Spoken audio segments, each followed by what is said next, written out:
as you're thinking about your questions, I'll ask one. Jennifer, you mentioned modeling the messy in the learning process, and I'm wondering if you could say more about what you mean about modeling messy, and how might this messiness be woven into online courses and MOOCs? That's such a good question. And modeling the messy isn't quite my phrase, but I like it, and I think I'm going to adopt it. Thank you very much. I've been reading Sherry Turkle's new book. Has anybody been reading that? The Reclaiming Conversation, I think is the title. She talks a fair amount about this, about the benefit of what happens in a live classroom.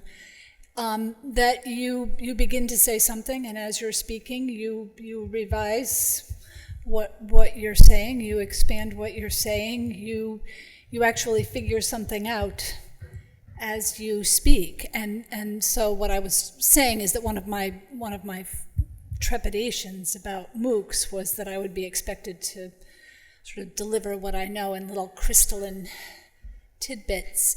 How can a MOOC model that? I think it just has. Accidentally, you could see on some of the discussion boards, you can see that, one person's asking a substantive question about the theme of a George Saunders story. Somebody else has completely misread an image and thinks it's Christ crucified, which George Saunders was like, oh, and it's one of those questions. I didn't mean to imply that people say things that are just completely crazy in class all the time and you stop them, but occasionally people say things that are completely crazy. It's a misreading of the text, and a real blatant misreading, and you correct them.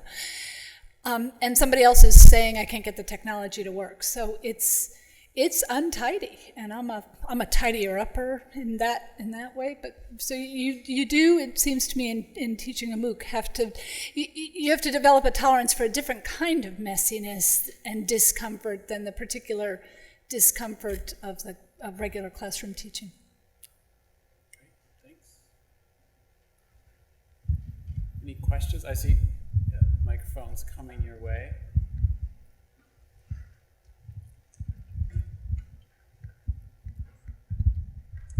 Hi, I'm Rich Kramer from the History Department, and would like to go back to the question of motivations for doing MOOCs. We heard a number of motivations in the various stories that you told. Connecting to alumni, I had not really thought about that before as being a central reason for why to do MOOCs, but that seems to be in at least two of these MOOCs, something that's going on. The issue of reinventing your teaching that we heard from Dawn. And then the notion of feedback into the classroom, which I think is part of Dartmouth's rhetoric in the MOOCs that we're doing, that we're not necessarily interested in the gazillions of people out there, but the feedback here. I forget your name in the middle, but I'd like to ask about the long-term prospects for that, or whether we're dealing with a Hawthorne effect kind of issue, that the first 10 MOOCs will provide very profitable feedback to the classroom, and then we're done with the Hawthorne experiment, and there's nothing new to learn. Is this a problem with that justification for this enterprise? Sure. I think my colleagues up here described it even better than I could, the experience of that feedback to the classroom. Because on the one hand, yes, it's about making these assets, these digital assets, that they make videos and they work on assignments and do all sorts of things, that there are somewhat tangible products that you can introduce into your classroom. But much more important than that is the experience of teaching in a new sort of environment, teaching for a global audience, teaching with such heavy use of technology, reframing your lectures either so that they're not lectures anymore or so that they're crystallized. It's the crucible that you go through as a faculty member teaching a MOOC that you bring to bear on your classroom. And I think that for both of the folks up here and for many more of the folks, almost all of, if not all of the folks at my institution, that's the experience that has a bigger on-campus impact than even flipping a classroom with videos or doing project-based learning because they tried out project-based learning in their MOOC. So I don't think that will go, I don't think there'll be a diminishing return there. Getting people to think about the material they've been teaching for years and years and decades and see it in a new light, situated in a new framework, I don't really see that having a diminishing return. Speaking of feedback, could we maybe bring the mic level down a little bit because the speakers are a little hot down here. Thank you.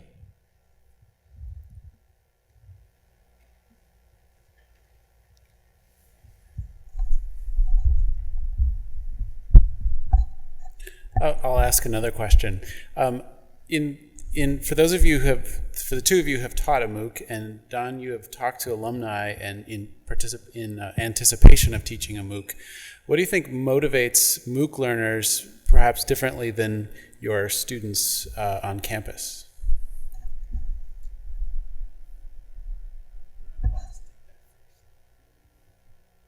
What motivates Dartmouth alums who are MOOC learners is to do with the difference between the self they are after graduation and the selves they were when they were students.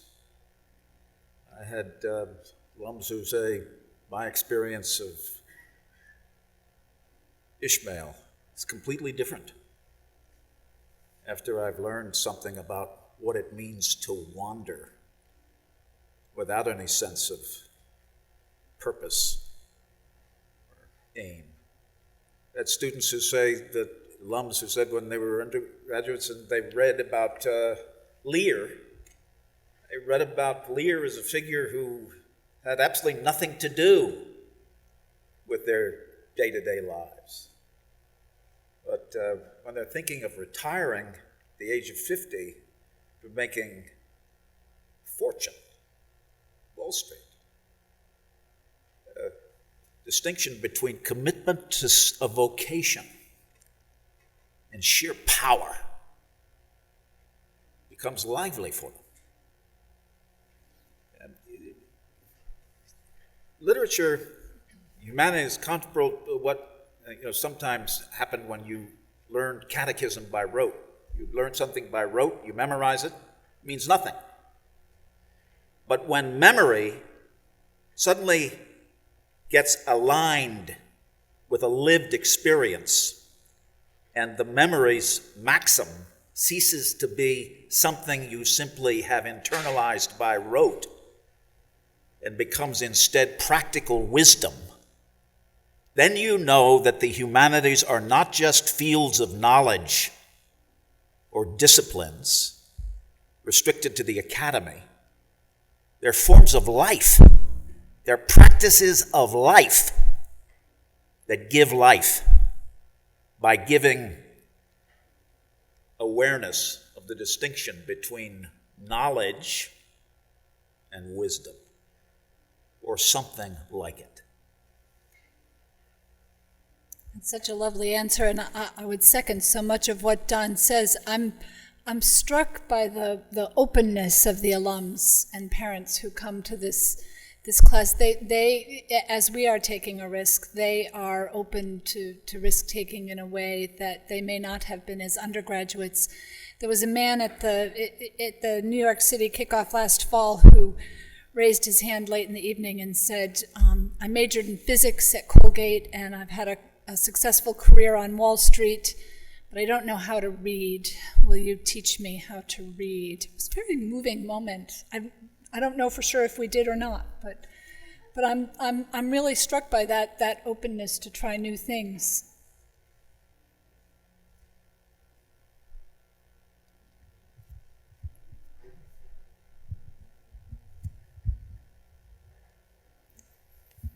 Hi, I'm Memory Apata, and I'm TAing the Opera X course. I just had a question about connecting this course back to Dartmouth. It seems like most of the authors that you've chosen in the American Renaissance class are somehow affiliated. What value does connecting those authors have for unaffiliated students?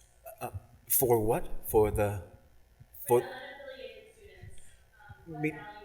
Meaning the students who are not Dartmouth students. Well, if students outside Dartmouth who are not affiliated with Dartmouth see that the American Renaissance was not just an abstract movement that involved a group of isolated, self-reliant writers, but it was a movement that catalyzed relations with institutions and persons across the United States, not restricted to Dartmouth. I use Dartmouth as a specific local example. But when Emersonianism, when transcendentalism became for figures who were interested in establishing modes of social reform that would align, say, the temperance movement with the anti-slavery movement, Emerson, in his essays, produced startling associations, free associations, in the sense that once they established those associations through their own reading practices, they took possession of them as dimensions, the realization of their own freedom. When I suggested that these writers aligned themselves, affiliated their movement with figures at Dartmouth, it's giving Dartmouth as one instance of multiple. I would, for Emerson, it would be infinite instances of comparable potential affiliations.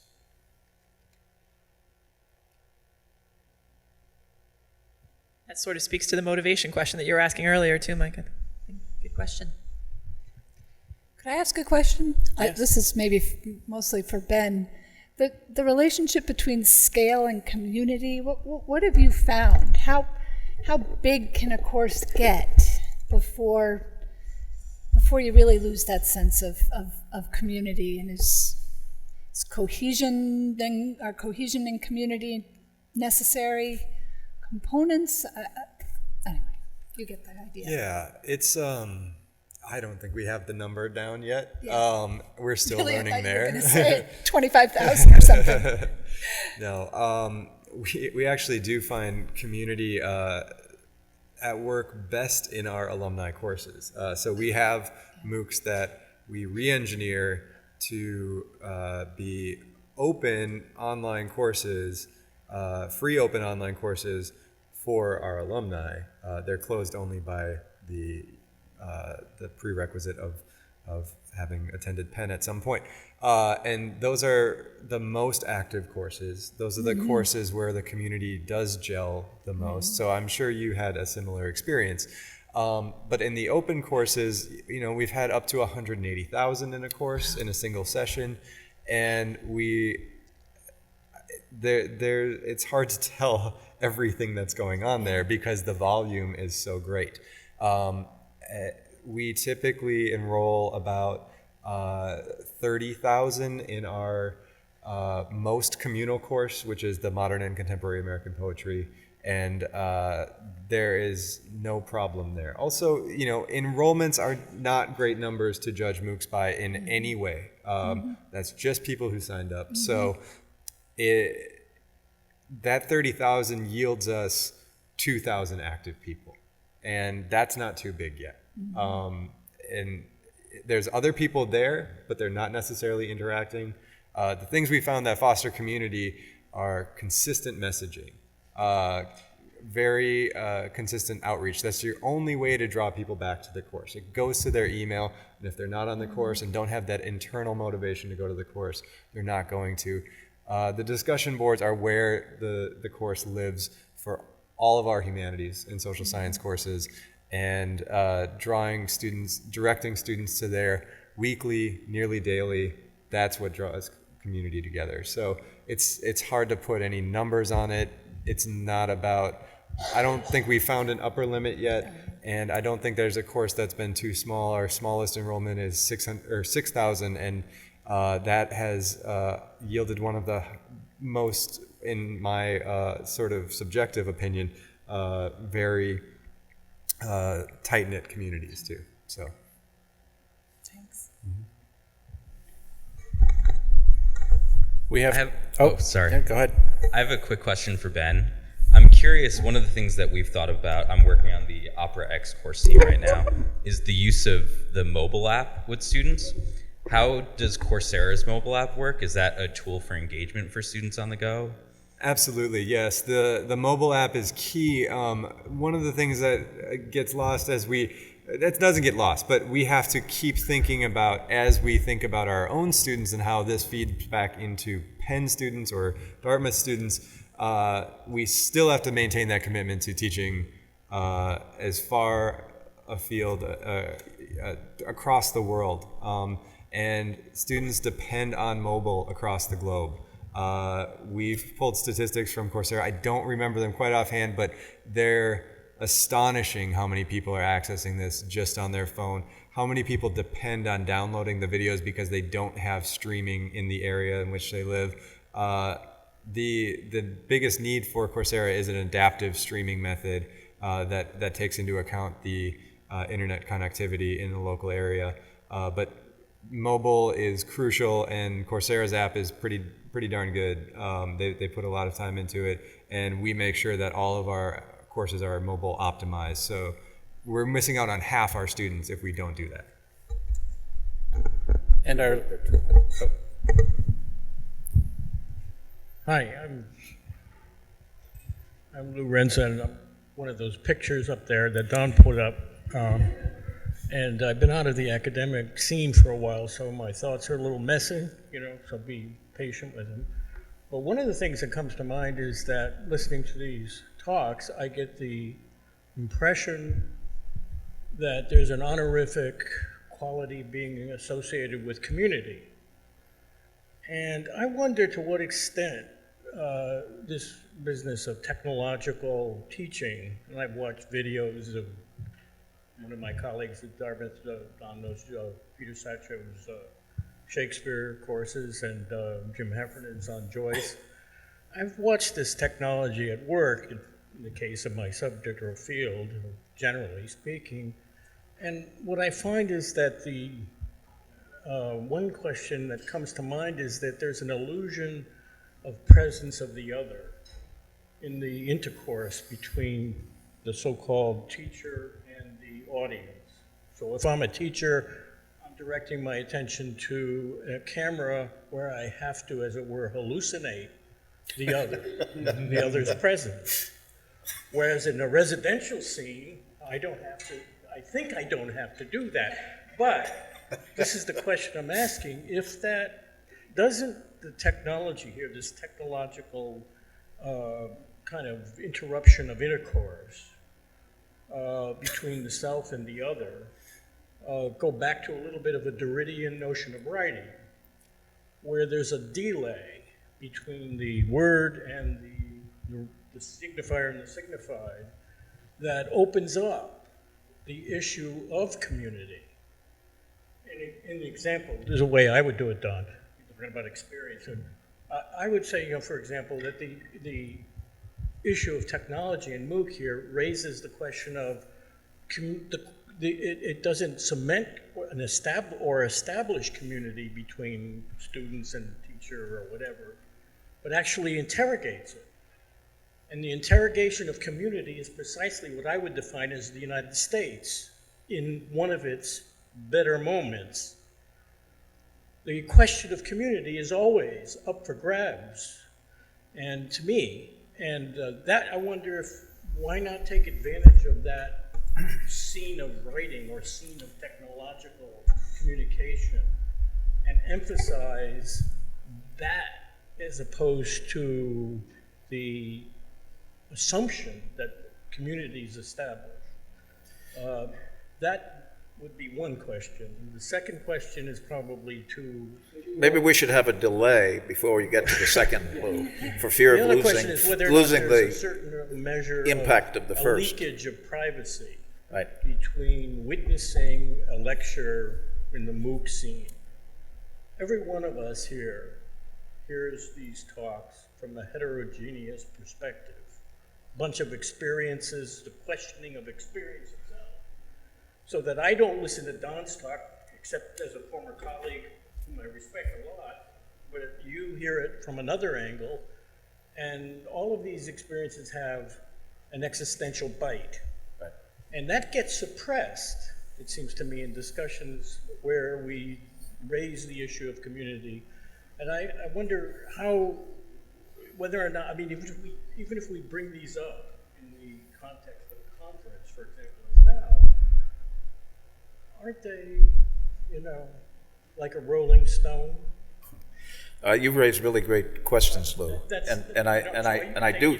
I think that when the term community is invoked in the discussion of edX, it's invoked with quotation marks around it. How does the notion of the virtual complicate the understanding of community as vis-a-vis, as the construction of a commune, of a communalism, of a communion?